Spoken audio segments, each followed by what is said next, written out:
Hi friends, welcome to my channel.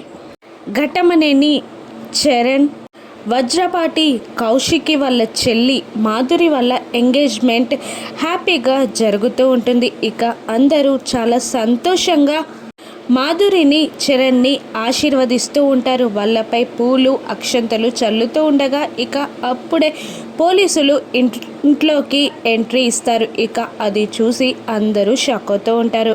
ఏంటి sir, మళ్ళీ ఎందుకు వచ్చారు మీరు అని ఆ ఇన్స్పెక్టర్ని కౌశిక్కి క్వశ్చన్ చేస్తూ ఉంటుంది. ఇక అరెస్ట్ చేయడానికి మేడం అని అంటూ ఉంటాడు ఆ ఇన్స్పెక్టర్. ఎవరిని అని కౌశిక్కి చాలా డౌట్గా అడుగుతూ ఉండగా ఇక ఆ ఇన్స్పెక్టర్ ఇలా చెప్పేస్తాడు, ఘట్టమనేని చరణ్ని అని చెప్పేస్తాడు.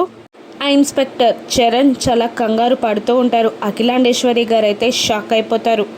అందరూ నోట మాట రాక అలాగే స్టాచ్యూ లాగా నిలబడి చరణ్ని పోలీసులని చూస్తూ ఉండిపోతారు. ఇక జగదాత్రి ముందుకు వచ్చి, అసలు ఏం జరిగింది సార్, ఏ కేసులో చరణ్ని అరెస్ట్ చేయాలనుకుంటున్నారు అని అడుగుతూ ఉంటుంది. జగదాత్రి, మర్డర్ కేసులో మేడం, హేమ అనే అమ్మాయిని అతి దారుణంగా పొడిచి చరణ్ పారిపోయి ఇక్కడికి వచ్చాడు అని ఆ ఇన్స్పెక్టర్ చెప్పేస్తాడు. ఇక అందరూ షాక్ అయి చరణ్ని చూస్తూ ఉండిపోతాడు.